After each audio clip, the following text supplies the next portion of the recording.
caranguejos. Então existe uma coerência de uma diversidade. Professor, dá para se pensar no caso das plantas, né? Por exemplo, no momento que você planta uma semente, essa semente ela não vai ter a mesma, como dizer, um crescimento dela, que ela tem uma, vamos dizer, uma imunidade a certas pragas e doenças. O ser humano se pode pensar dessa mesma forma, que ele evoluiu para poder estar se fortalecendo. Aí na questão da clonagem depende. Se é uma clonagem que esteriliza, não, aí tu matou. Ele já não é mais vivo, né? Uma semente que não tem a capacidade de se reproduzir. Certo? Então aí já fugiu do fenômeno da vida.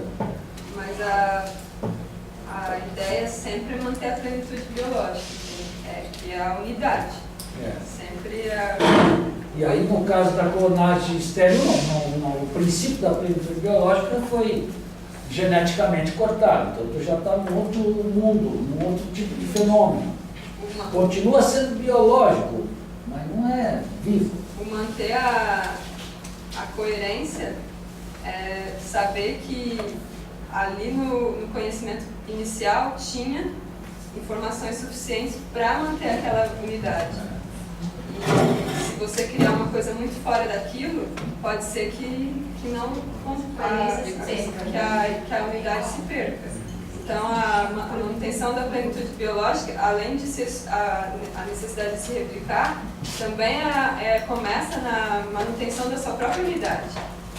Então, toda a informação que entra ali e se mantém ali é primeiro para a manutenção daquela unidade e depois pensando em passar essa informação da forma mais estável possível para que o próximo continue com aquele conhecimento e com as experiências para poder saber o que fazer na hora que vier as mesmas.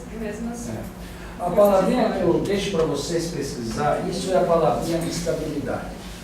A complementaridade na matéria, ela nos explica por que a matéria atômica é estável. A complementaridade na matéria viva, a estabilidade da matéria viva resulta de uma complementaridade que nós precisamos compreender, que é a questão da diversidade com a coerência. Então, tudo aquilo que homogeneiza, ferrou, está fora da estabilidade. Estão percebendo a consequência da coisa? Tudo aquilo que foge do padrão de coerência das regras que acontecem, está fora da estabilidade. Então, um mundo de florestas homogêneas, por exemplo, pois é um mundo está num outro caminho. Está num outro caminho. Ele não está no caminho da estabilidade. Haverá consequências. Gosto da ideia lá, que quando a gente tem uma mata, então tem tanta diversidade que o que era doença para uma planta vira oportunidade da outra e essa ali vai se equilibrando.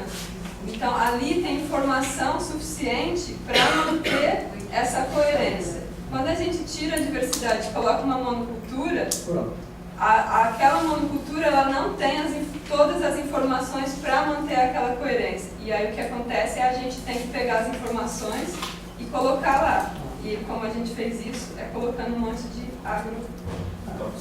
Você altera a genética da diversidade. A ideia de que a estabilidade da vida, ela está baseada na diversidade. E a diversidade, por sua vez, está baseada na coerência com que essa diversidade é produzida. Então, a diversidade não é caos, ou sei lá, não é... Não. A diversidade é algo muito coerentemente produzido. Mas instabilidade, no caso mesmo, não existe, né? De maneira existe. Estabilidade, uma coisa a biosfera é um ecossistema estável, a estabilidade existe. Só que não é... Estável não é estático. É uma estabilidade dinâmica, exatamente. Então a coisa não é uma linha reta, sabe? É assim. Porque precisa de perturbação também. Sem dúvida. A estabilidade aqui. Claro. a sustentabilidade dele. Vamos para a próxima. Uma pergunta ali. Sim? Digamos assim, que quando a gente pensa nos medicamentos que a gente toma, seria então um bombardeio de informações que atrapalha essa coerência, porque prejudica, no caso, se a gente pensa que é a partir, que é naturalmente que a gente vai melhorando ali a nossa diversidade, enfim. E quando a gente pensa que a gente está aplicando medicamentos ali que foram manipulados, né, quimicamente, a gente coloca aquilo no nosso corpo, a gente está atrapalhando, então, de certa forma, que ele continue trabalhando a diversidade. Aí depende. Aqui nós temos o caso do Frei e o meu próprio caso, que se nós não tivéssemos recebido esse medicamento, a gente não estaria aqui. Então, tem momentos que são fundamentais, intervenções. Mas pensando assim, se você quiser prolongar a vida, né? Acho que o exemplo que poderia ser mais facilmente entendido seria a questão dos agrotóxicos. Você falou, você vai usar uma monocultura, você vai sobrecarregar o solo de plantas que vão extrair aquela proteína. Ao invés de você fazer uma combinação de plantas que complementariam as outras. Autocomplementar, claro. Isso. Vamos avançando agora para a parte seguinte. Como é que está esse teu preze aí? Eu estou meio perdido. Vamos lá. Onde é que nós estávamos? Nós estamos aqui na complementaridade do mundo A biológico. Coerência estrutural e diversidade genética. Diversidade Tá? genética. Então, isso aqui é a essência do complementar no mundo vivo, tá certo? Assim como o Bloom lá é fundamental para entender a complementaridade da matéria. Então tá, avançamos agora para a cognição humana, não é? É isso? Então, por favor, Paul, fique à vontade. Bom, e nós já vimos como está funcionando esse conceito de complementaridade, a vida física, biológica, e agora vamos ver na natureza humana. Que a natureza humana, o homem, o ser humano, é uma entidade que vamos dizer que muito difícil para entender. E agora, vamos ver dentro desse ser humano se existe uma relação de complementaridade. Que Freire acabou de dizer que somos animos, que somos animos tem alguma coisa que cria animo dentro de nós, né? Que também a Bíblia diz que o homem é feito de 3 partes, né? Corpo, alma e espírito. Ele acabou de dizer que nós somos almas. Ele já está entrando nessas informações. Mas existe, na verdade, uma complementaridade dentro da natureza humana? Nós podemos dizer que existe. Essa relação, a base dessa complementaridade, está numa relação de pertinência física, química e biológica. Nós acabamos de ver, né, na física e na biológica com Luiz e Rivia. Existe essa relação. E essa relação de pertinência, pertinência física, biológica, química, também esta existe em todos os sistemas imunoneurológicos do ser humano. Os sistemas imunoneurológicos do ser humano. Que o sistema neurológico é o sistema que é responsável de controle do corpo humano e da reprodução de relação que existe entre o pensamento humano e as emoções que estão gerando pelo sistema. E o sistema imunológico, que é responsável pela produção de emoções a cada cadência de batida de nossos corações. Então, é que emoções e pensamento do ser humano tem que estar conectado, porque as emoções geram reações, geram ações. E quando nosso pensamento e nossas emoções não são conectados, não são complementares, e que por gerar uma reações, o que o homem vai fazer? O que o homem vai produzir? Então, vai falta uma comunicação entre emoções e pensamento. Eu me lembro que antes do mesmo de terremoto no Haiti, o terremoto vai passar em janeiro, mas em setembro nós estávamos estudando na geologia, na faculdade, esses conceitos de terremoto, esses conceitos essas coisas que podem acontecer na natureza. Mas quando nós estávamos estudando o terremoto, o professor estava falando do que poderia acontecer, isso não gerou uma emoções entre nós para pensar o que poderia acontecer. Nós dissemos, Deus é bom, não vai deixar isso acontecer com a gente. É isso que nós dizemos, que Deus é bom, não vai deixar acontecer um terremoto desse nível no nosso país.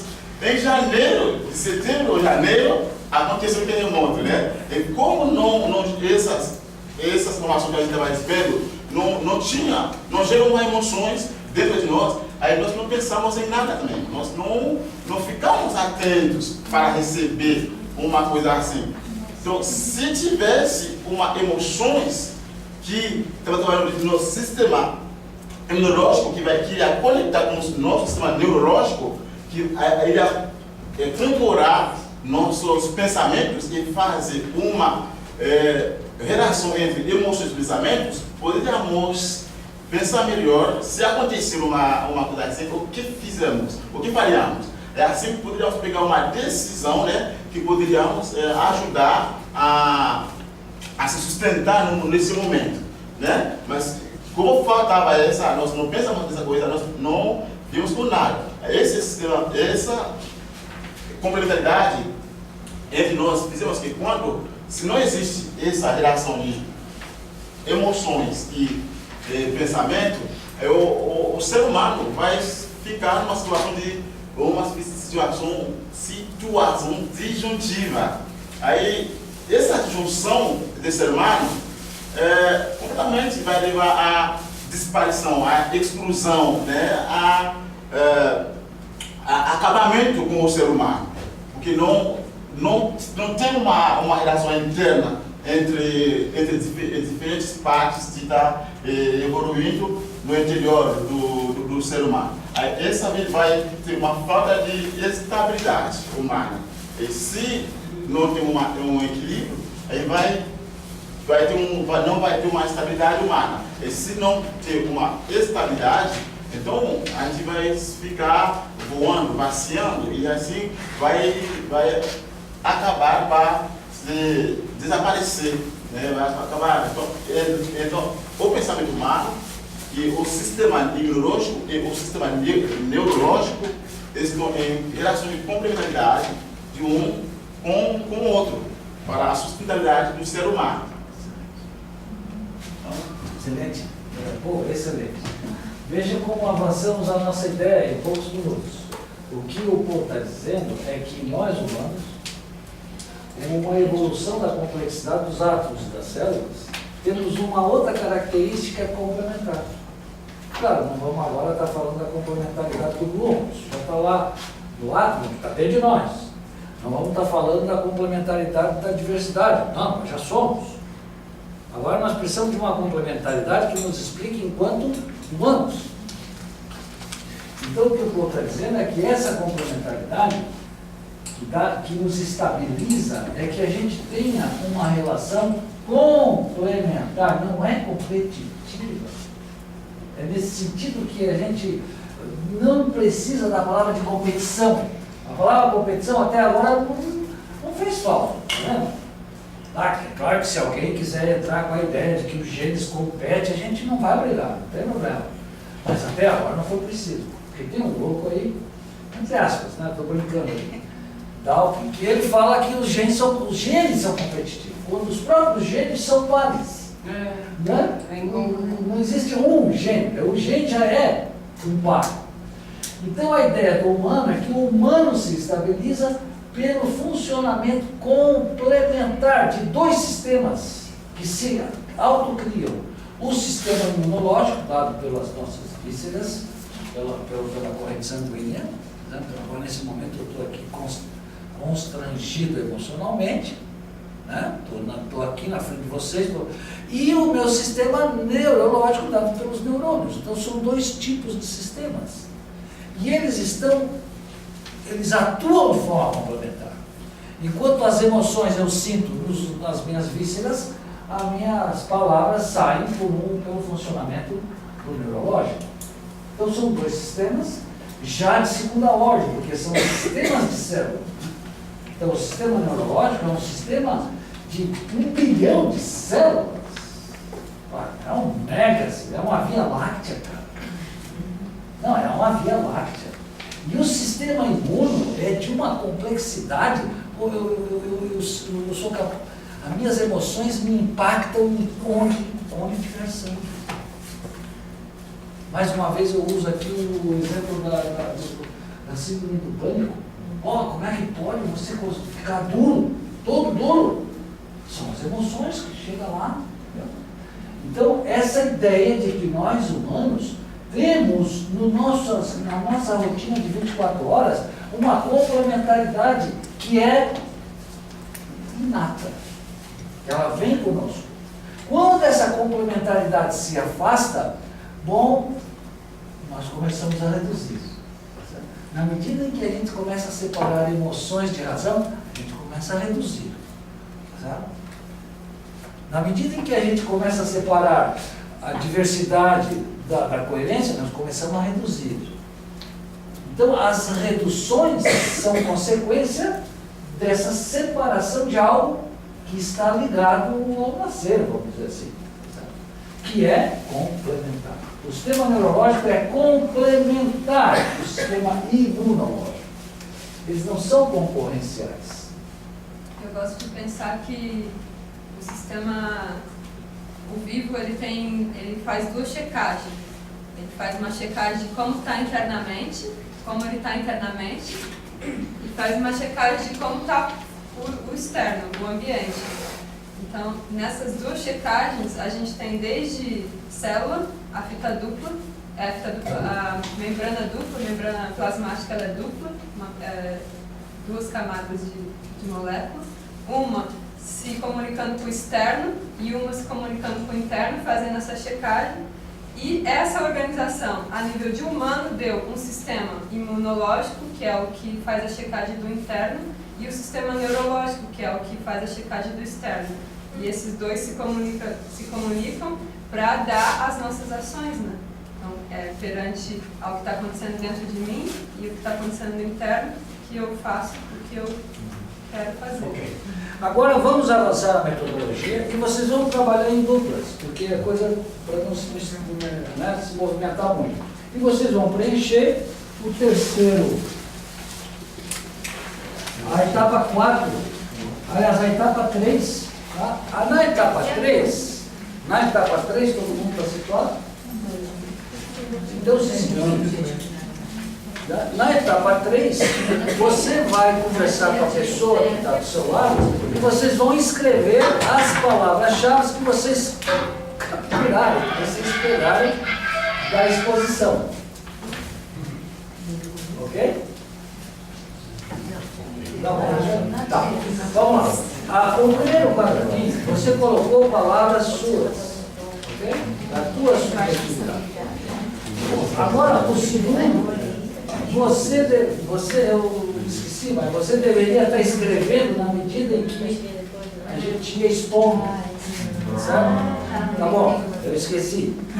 Agora vocês vão direto para a terceira. No terceiro quadradinho, você vai dialogar com a pessoa do seu lado e um vai falar com o outro. Olha, eu gostaria de destacar a palavra cru, que eu nunca tinha ouvido, tal. O outro quer, entende? Então você coloca as palavras-chave que cada um dos dois querem destacar, uma, duas, não precisa muito, é apenas praticar o exercício. E em seguida você vai construir uma ideia do que é complementar. Essa ideia significa uma frase que tenha sujeito, verbo, predicado, por exemplo. O que é complementaridade? Então você pode começar assim: complementaridade é alguma coisa. Então você vai construir isso. Isso é um conceito. A gente sai com ele daqui a alguns minutos. E aí vocês vão falar, tá bom?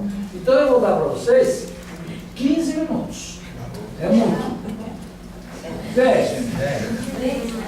Não, 10 minutos. Vamos começar com 10 minutos, daí a gente faz um balanço, tá bom? Então, a cada 2 pessoas, ou 3,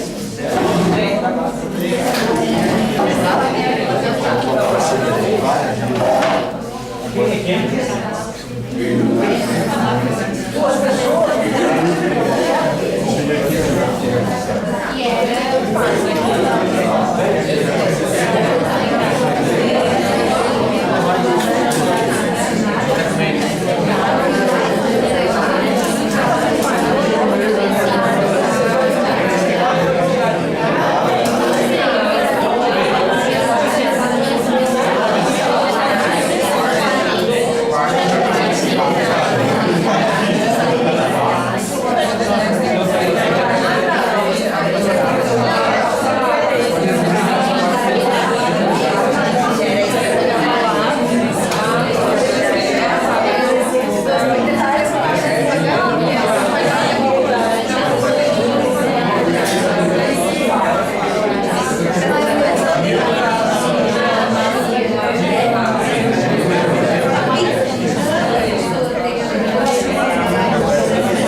A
semana